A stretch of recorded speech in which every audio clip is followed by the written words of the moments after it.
नमस्कार, सुस्वागतम, वेलकम। मैं निधि शिमाली आपके अपने इस YouTube चैनल में आप सभी का स्वागत करती हूँ। आज मैं आपके सामने राहु के राशि परिवर्तन की जानकारी लेकर उपस्थित हुई हूँ। जैसा कि मैंने मेरे वार्षिक वीडियो के दौरान बताया था कि अप्रैल माह इस साल बहुत ही इम्पोर्टेंट माह है, क्योंकि इस माह में 3 बड़े ग्रह राहु, गुरु और शनि, इन तीनों ग्रहों का राशि परिवर्तन होने जा रहा है। और सबसे पहला ग्रह है जिसका राशि परिवर्तन होने जा रहा है वो है राहु, जो कि 12 अप्रैल को सुबह 10:36 पर वृषभ राशि से मेष राशि में कृतिका नक्षत्र में प्रवेश करेंगे और 18 माह तक मेष राशि में विराजमान रहेंगे। यानी 30 अक्टूबर 2023 तक राहु मेष राशि में गोचर भ्रमण करते हुए दिखाई देंगे। राहु और केतु के बारे में सभी जने जानते हैं कि वे छाया ग्रह है। नक्षत्र 9 ग्रहों के अंदर 7 ग्रह प्रत्यक्ष ग्रह के रूप में जाने गए हैं और ये 2 ग्रह छाया ग्रह के रूप में जाने गए हैं। राहु का प्रभाव हमारे जीवन पर बहुत ही गहरा और अधिक देखने को मिलता है। चूंकि राहु छाया ग्रह है, इसीलिए राहु और केतु दोनों ही वक्री चाल चलते हैं, यानी पश्चिगामी होकर राशि परिवर्तन करते हुए दिखाई देते हैं। अभी वे वर्तमान में वृषभ में हैं और उल्टा चलते हुए वे मेष राशि में 12 अप्रैल को प्रवेश करने वाले हैं। अब राहु जब सूर्य और चंद्र के साथ में युति करते हैं तो ग्रहण योग का निर्माण करते हैं। तृतीय स्थान, षष्ठम स्थान और एकादश स्थान में राहु के रिजल्ट बहुत ही अच्छे हमें देखने को मिलते हैं।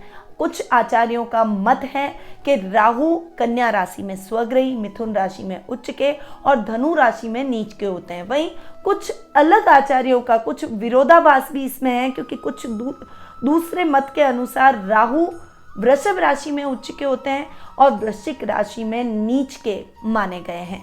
तो ये थोड़ा सा राहु के उच्च का और नीच का विरोधाभास हमें कई शास्त्रों में और कई ज्योतिषियों के बीच में देखने को मिलता है। राहु के लिए मंगल ग्रह शत्रु माने गए, शनि से उनका समव्यवहार रहता है और बाकी ग्रहों से उनकी मित्रता रहती है।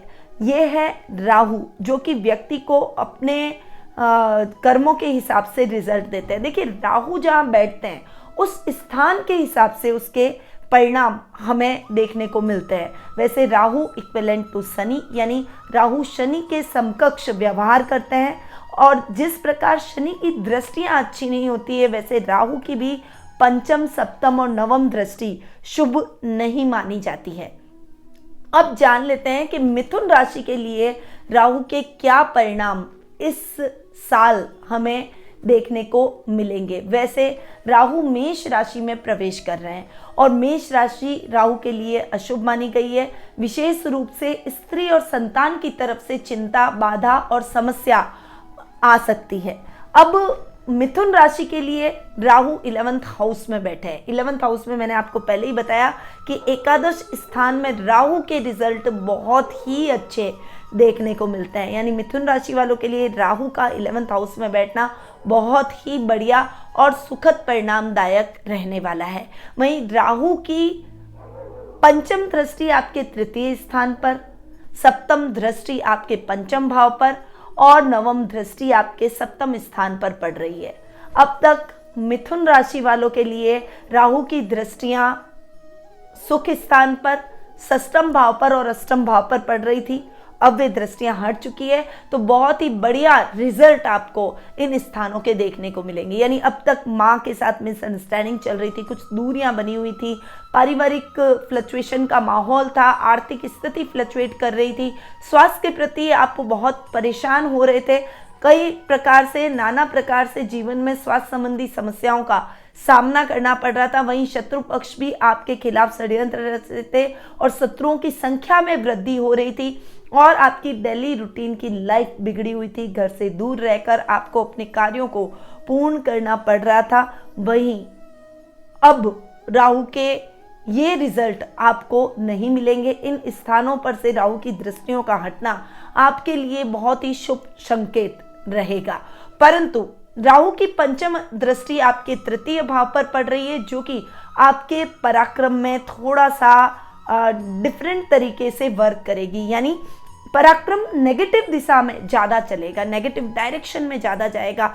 आपकी पावर तो बहुत अच्छी है, परंतु पावर के साथ साथ आपका माइंड भी पॉजिटिव चलना चाहिए और उस पावर को कहाँ इस्तेमाल करना है वो आपको आना चाहिए। परंतु इस समय आपको भ्रम की स्थितियों की वजह से आप गलत दिशा में अपनी पावर को लगाएंगे, इसलिए नेगेटिव आपके फेम और जो आपकी प्रसिद्धि है वो आपको देखने को मिल सकती है।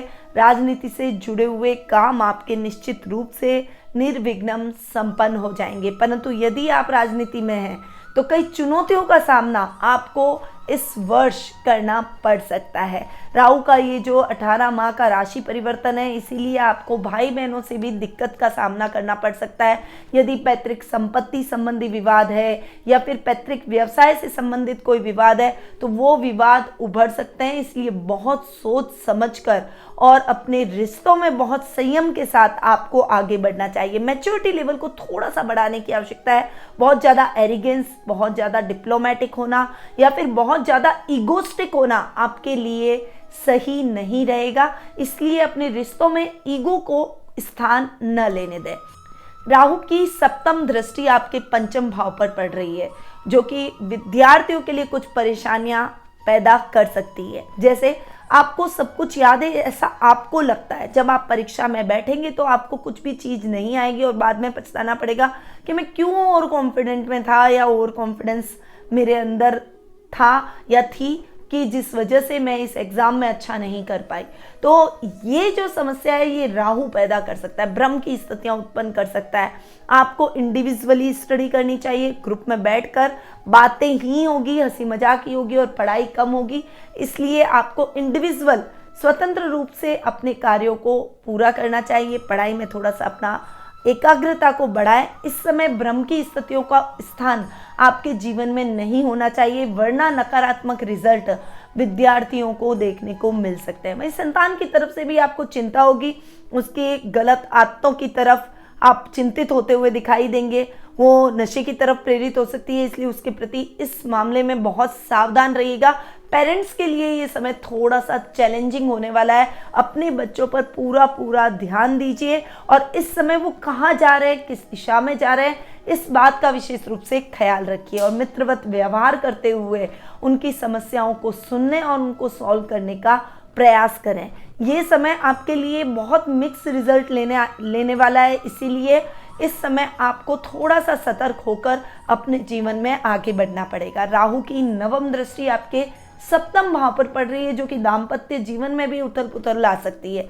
लव रिलेशनशिप में आपको धोखा मिल सकता है या फिर अपने लव पार्टनर के साथ आपकी ट्यूनिंग नहीं बैठ पाएगी, ब्रेकअप होने की भी संभावना बनी हुई है। अपनी लाइफ पार्टनर की भावनाओं को आपको इस समय समझना चाहिए। यदि रिश्ता आप दोनों का खराब चल रहा है तो वो रिश्ता और ज़्यादा बिगड़ सकता है, तो थोड़ी सी गंभीरता से अपने रिश्ते को लें और छोटी छोटी बातों को तूल न लेने दें। एक दूसरे के बीच में अभिमान सही नहीं है और वो किसी भी रिश्ते के लिए सही नहीं रहता, इसीलिए दाम्पत्य जीवन में एक दूसरे के बीच में ईगो को मत आने दें और अपने दाम्पत्य जीवन में एक दूसरे को लेकर चलने की प्रवृत्ति को बनाए रखें, तभी आप सकारात्मक दिशा में आगे बढ़ पाएंगे। व्यापारी वर्ग के लिए ये राहु का जो राशि परिवर्तन है वो थोड़ा सा संभल कर और सटीक निर्णय लेने का है। देखिए, भ्रमित ना हो, कोई भी बहकावे में ना आए और कोई जैसे आपको बड़ी कंपनी दिखती है, कोई बहुत पंप एंड शो दिखता है तो आप कहीं गलत इन्वेस्टमेंट ना कर दें, इस बात का विशेष रूप से ध्यान रखें। वैसे साझेदार के साथ में ट्यूनिंग बिगड़ सकती है, इसीलिए अगर पार्टनरशिप में काम कर रहे हैं तो थोड़ा सा संभल कर अपनी पार्टनरशिप में आगे बढ़ें और नया बिजनेस करना चाहते हैं तो इंडिविजुअली अपने काम को आप प्रारंभ कर सकते हैं। वहीं 11th हाउस में राहु के रिजल्ट बहुत अच्छे मिलते हैं, इसलिए शेयर मार्केट में बहुत अच्छा लाभ प्राप्त होगा। स्टॉक एक्सचेंज या ट्रेडिंग से रिलेटेड आप कोई भी काम करते हैं तो उसमें आपको बहुत ही बढ़िया लाभ प्राप्त होने की संभावना बनी हुई है। लॉटरी लेने के इच्छुक रहते हैं तो लॉटरी खुलने के भी चांसेस आपके बनते हुए दिखाई देंगे। लाभ की स्थितियां बहुत ही अच्छी और सुदृढ़ होगी, क्योंकि 11th हाउस में राहु के रिजल्ट बहुत ही अच्छे देखने को मिलेंगे, इसीलिए आप अपने सकारात्मक परिणामों को बढ़ाने के लिए अपने राहु को और अधिक स्ट्रॉन्ग कर सकते हैं। अब जान लेते हैं कि क्या उपाय हमें राहु के करने चाहिए। तो राहु के सबसे पहले तो अगर हो सके, और राहु अगर आपकी जन्म कुंडली में उच्च के है या फिर 11th हाउस में बैठे, तो आपको एक अच्छी क्वालिटी का गोमेद जरूर धारण करना चाहिए, परंतु उसके लिए आपको अपनी कुंडली दिखवानी पड़ेगी। तो गोचर और मैं आपकी जन्म कुंडली देखकर आपको बता पाऊंगी कि क्या आपको राहु का स्टोन पहनना चाहिए या नहीं पहनना चाहिए। वैसे आपको राहु के जाप जरूर करने चाहिए, इससे राहु का पॉजिटिव इफेक्ट आपके जीवन पर पड़ेगा। वहीं आपको सूर्यास्त के बाद में काले कुत्ते को तेल से चुपड़ी हुई रोटी जरूर खिलानी चाहिए। तिल्ली के तेल का आप दान भी कर सकते हैं। पीपल के पेड़ के नीचे तिल्ली के तेल का दीपक जरूर जलाएं, ये भी आपके लिए बहुत ही लाभदायक रहेगा। सप्तधान का दान आपको अमावस्या के दिन जरूर करना चाहिए। तो ये कुछ उपाय हैं जो कि राहु के आपको निश्चित रूप से करने चाहिए, और राहु के ये उपाय अगर आप करेंगे, यानी मिथुन राशि वालों के लिए ये उपाय बहुत ही सार्थक सिद्ध होंगे और आपको राहु के बेस्ट रिजल्ट देखने को मिलेंगे। अब गोचर और मैंने आपको बताया कि जन्म कुंडली के हिसाब से अगर आप अपने भविष्य के बारे में जानना चाहते हैं, राहु ही नहीं और भी ग्रहों की जानकारी प्राप्त करना चाहते हैं, कौन सी विशेष युतियां आपकी जन्म कुंडली में हो रही है, कौन सी शुभ योग है, कौन से अशुभ योग है, अगर ये सारी जानकारी आपको चाहिए, आप अपने भविष्य को लेकर कुछ प्रश्न अपने मन में रखते हैं, तो उन प्रश्नों के मैं उत्तर दूंगी, आपकी कुंडली का पूरा विश्लेषण करूंगी, और वो भी घर बैठे। यानी आपको कहीं आने या जाने की जरूरत नहीं है, आप घर बैठे ही टेलीफोनिक अपॉइंटमेंट के माध्यम से मुझसे कुंडली विश्लेषण का लाभ प्राप्त कर सकते हैं। स्क्रीन पे दिए गए नंबरों पर संपर्क करें और अपना अपॉइंटमेंट बुक करवाएं।